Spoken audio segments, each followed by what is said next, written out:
Welcome to our YouTube channel commerce with Kanojia ma'am.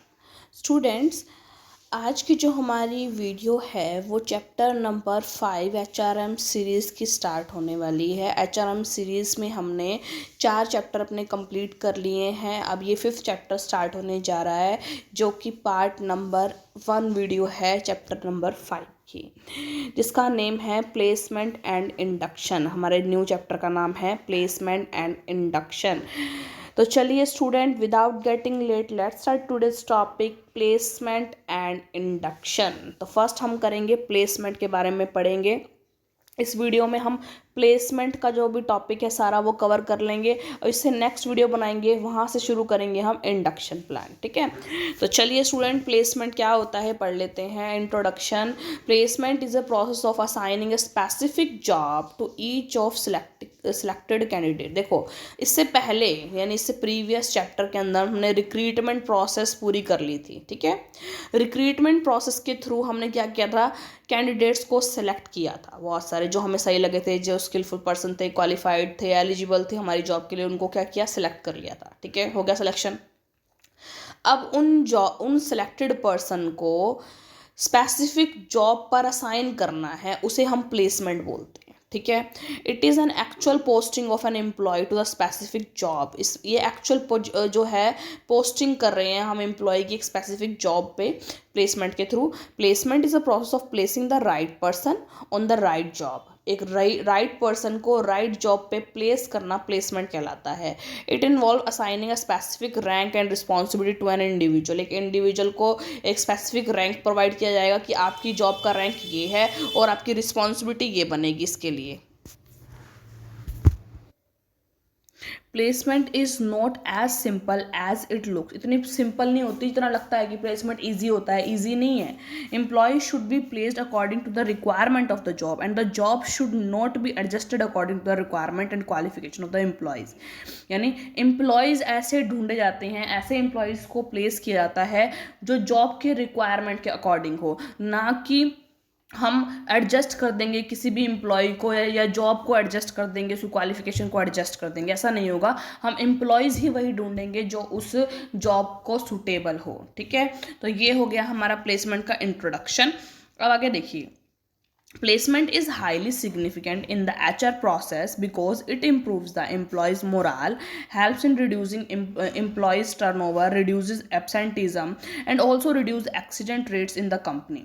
जो placement है वो highly significant है, इसको मतलब बहुत ज़्यादा महत्वपूर्ण है HR प्रोसेस के अंदर जो placement की प्रक्रिया है, क्योंकि ये क्या करती है, एम्प्लॉयज़ के मोराल को इम्प्रूव करती है, एम्प्लॉय के टर्नओवर रेट को कम करती है, रिड्यूस एब्सेंटिज्म, भाई कम आते हैं बीच में एब्सेंट हो जाते हैं जो लेबर वगैरह, उस एब्सेंटिज्म को कम करती है और जो एक्सीडेंट रेट हैं ऑर्गेनाइजेशन के अंदर उसको कम करती है।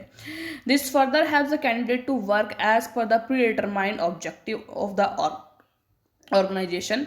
ये कैंडिडेट्स को हेल्प करती है कि जो ऑर्गेनाइजेशन के प्री डिटरमाइंड ऑब्जेक्टिव्स हैं उनको कैसे क्लेम किया जा सके, उन तक कैसे पहुंचा जा सके।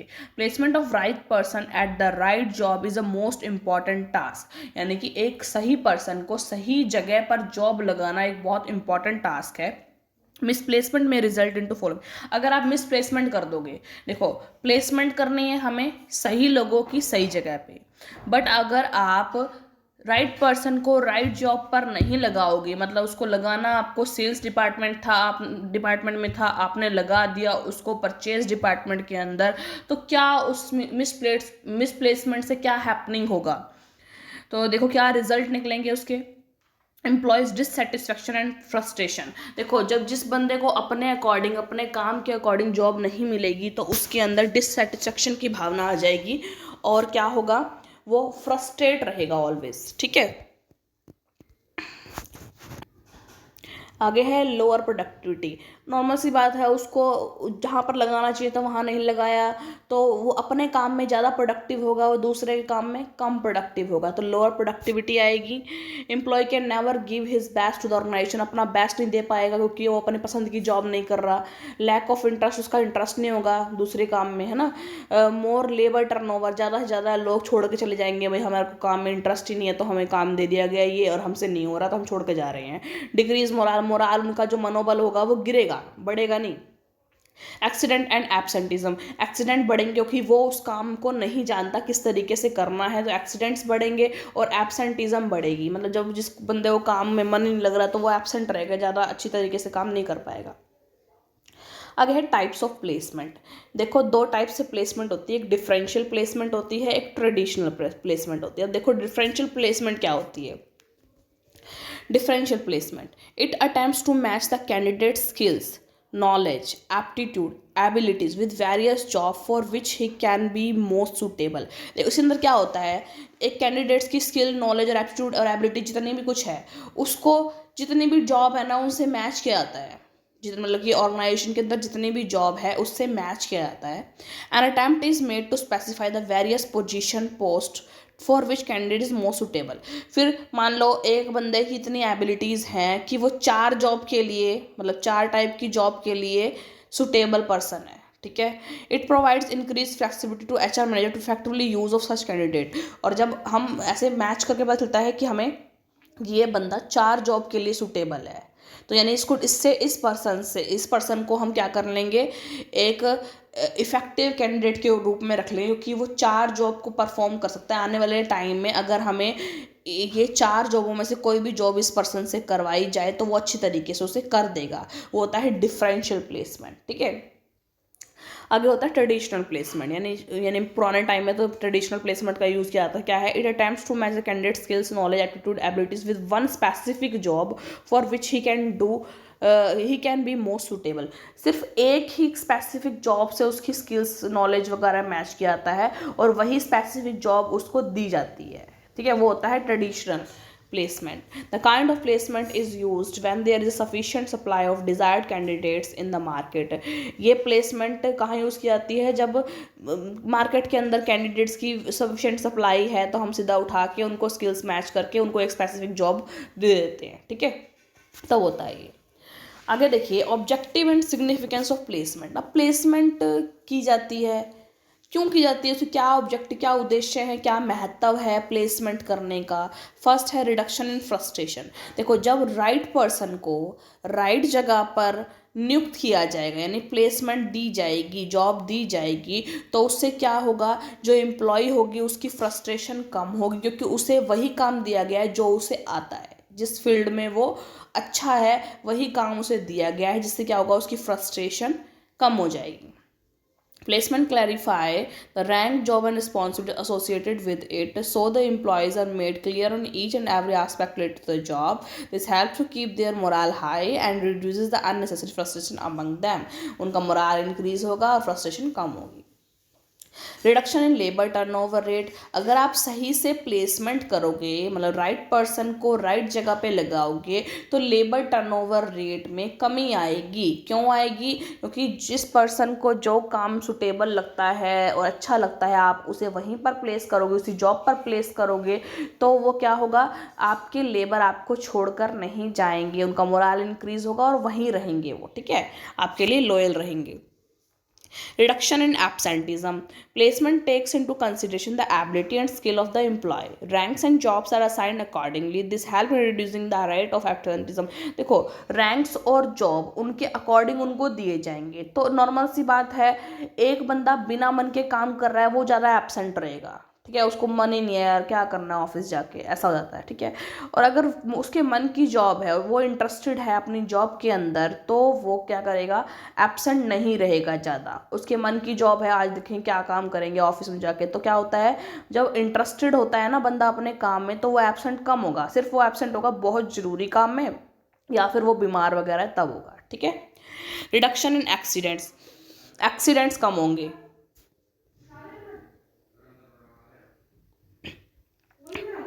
देखो जब बंदा अपने काम में अच्छा होगा तो उसे पता है कि ये काम किस तरीके से किया जाएगा, जो उसका काम उसकी स्किल्स के अकॉर्डिंग उसको दिया जाएगा, तो उसे पता है ये काम किस तरीके से किया जाएगा। और जब हमें पता होता है ये काम इस तरीके से किया जाएगा, हमने पहले कर रखा है, तो उसमें एक्सीडेंट होने की संभावना बहुत कम हो जाती है, ठीक है ना।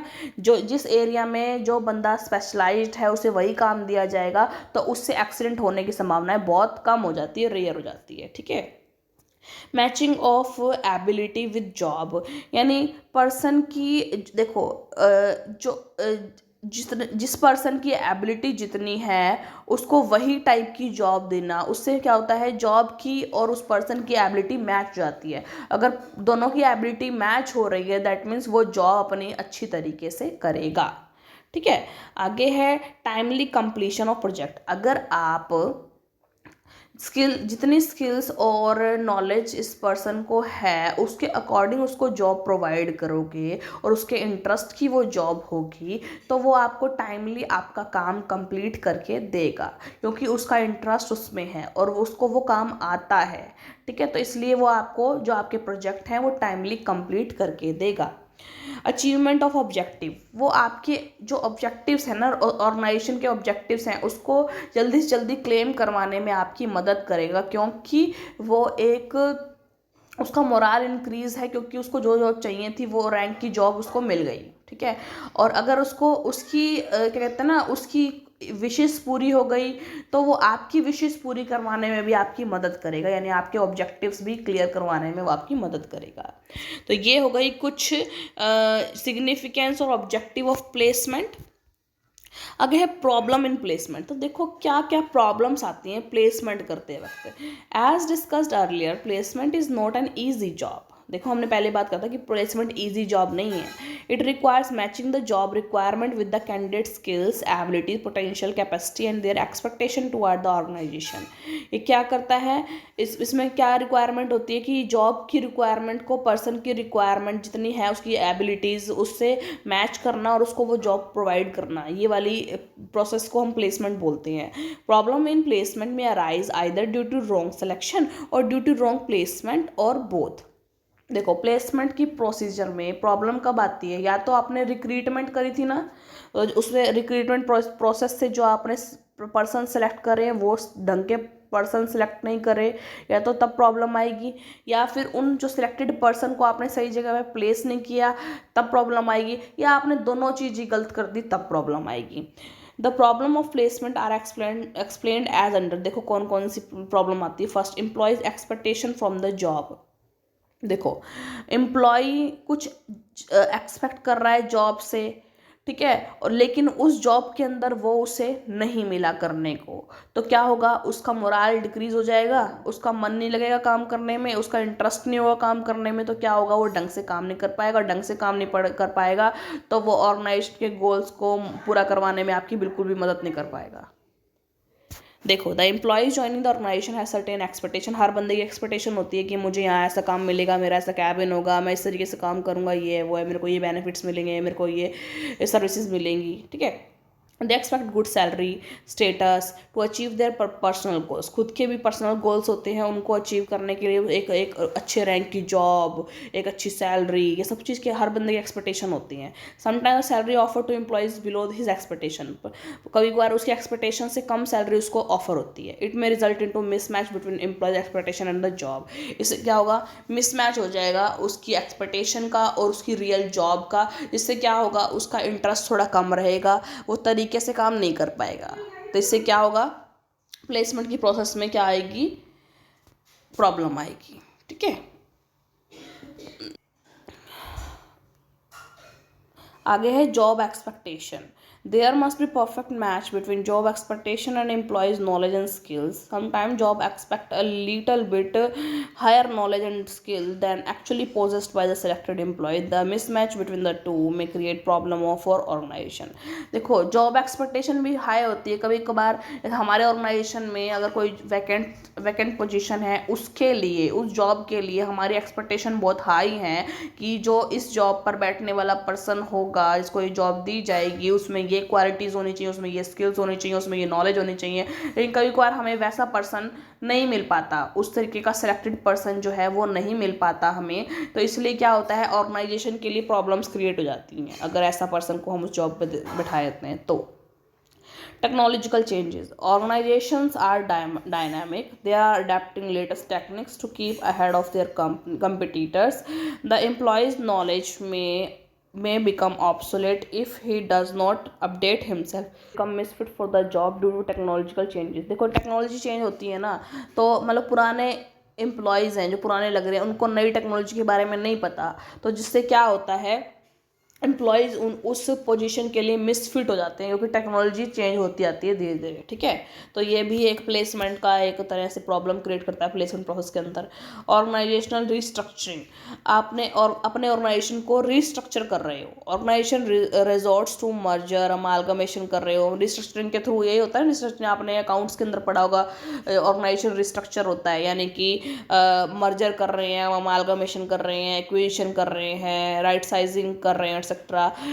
As organization restructuring strategies, as a result of organization restructuring, job requirement also change. जैसे जैसे हमारे ऑर्गेनाइजेशन का जो स्ट्रक्चर है वो चेंज होगा, रीस्ट्रक्चर होगा, तो उसके अंदर जॉब भी रीस्ट्रक्चर होंगी, मीन्स जॉब भी नई आएंगी, चेंज होएंगी जॉब भी। Sometime employees become misfit due to organisation restructuring, तो जो हमारे पुराने एम्प्लॉयज़ हैं वो कई बार मिसफिट हो जाते हैं जो रिस्ट्रक्चर के बाद जो जॉब है उसके लिए, ठीक है। Problem of fit in job, job के अंदर फिट होना, इस चीज़ की problem. Jobs can be classified into 3 categories, independent job, sequential job and pool job. Placement to independent job such as sales और field job is not a big problem. देखो, अगर independent job के बारे में बात करें तो उसके अंदर अगर प्लेसमेंट करवानी है वो कोई ज़्यादा बड़ी प्रॉब्लम नहीं है। In case of sequential job, activities of one employee are dependent upon the activities of other employees. Similarly in case of pool job, the activities are interdependent in nature. देखो, sequential job होती है जिसमें एक activity दूसरी activity पर जुड़ी होती है, डिपेंड होती है। पूल जॉब होती है जो इंटरडिपेंडेंट होती है, एक दूसरे के ऊपर प्रॉपर डिपेंडेंट होती है। The completion of the project is contribution of all the employees, इसमें मतलब प्रोजेक्ट अगर कंप्लीट करेगा तो सारे एम्प्लॉयज़ के कंट्रीब्यूशन से होगा। Placement of employees to sequential job and pool job is relatively difficult, इसलिए जो सिक्वेंशियल जॉब में जो प्लेसमेंट करनी है वो थोड़ी सी डिफ़िकल्ट होती है। Sometime it is possible for an employees to show his performance as an individual but fails to get along with other team member. कई बार ऐसा होता है, कोई एम्प्लॉय ना जब खुद का इंडिविजुअल जॉब होती है ना उसमें बहुत अच्छा वो अपना प्रदर्शन दिखा सकता है आपको, बट अगर बात टीम की आ जाए ना तो वो टीम वर्क अच्छे तरीके से नहीं कर पाता, हर बंदे में एबिलिटी नहीं होती वो टीम वर्क में अच्छी तरीके से काम कर सके। सो ही में become misfits for the job, इसलिए वो मिसफिट माना जाएगा जॉब के लिए, आगे बन जाएगा मिसफिट जॉब के लिए, ठीक है। तो प्रॉब्लम ऑफ फिटिंग जॉब, वो जॉब में फिट नहीं हो पा रहा। तो स्टूडेंट्स, हमने ये प्लेसमेंट वाला जो पार्ट था इस वीडियो का वो कवर किया, जिसके अंदर हमने क्या पढ़ा कि प्लेसमेंट का इंट्रोडक्शन पढ़ा, ठीक है। फिर अगर मिसप्लेसमेंट हो जाते हैं तो कौन कौन से रिजल्ट निकलते हैं, उसके टाइप्स ऑफ प्लेसमेंट पढ़े हमने, डिफरेंशियल प्लेसमेंट, ट्रेडिशनल प्लेसमेंट, और फिर उसके बाद ऑब्जेक्टिव या सिग्निफिकेंस ऑफ प्लेसमेंट पढ़ा। देन हमने क्या पढ़ा, प्रॉब्लम्स इन प्लेसमेंट की, प्लेसमेंट के टाइम पे क्या क्या प्रॉब्लम आती हैं वो हमने पढ़ा। तो आई होप स्टूडेंट आपकी आज की जो वीडियो है आपको वो पसंद आई होगी, आपका टॉपिक क्लियर हुआ होगा। और अगर स्टूडेंट आपको वीडियो अच्छी लगी हो, आपका टॉपिक क्लियर हुआ हो, आपको समझ में आई हो वीडियो, तो ज़्यादा से ज़्यादा मेरी वीडियो को लाइक कीजिए, शेयर कीजिए, कमेंट्स कीजिए और ज़्यादा से ज़्यादा मेरे चैनल को सब्सक्राइब कीजिए, commerce with Kanaujia ma'am. God bless you all students.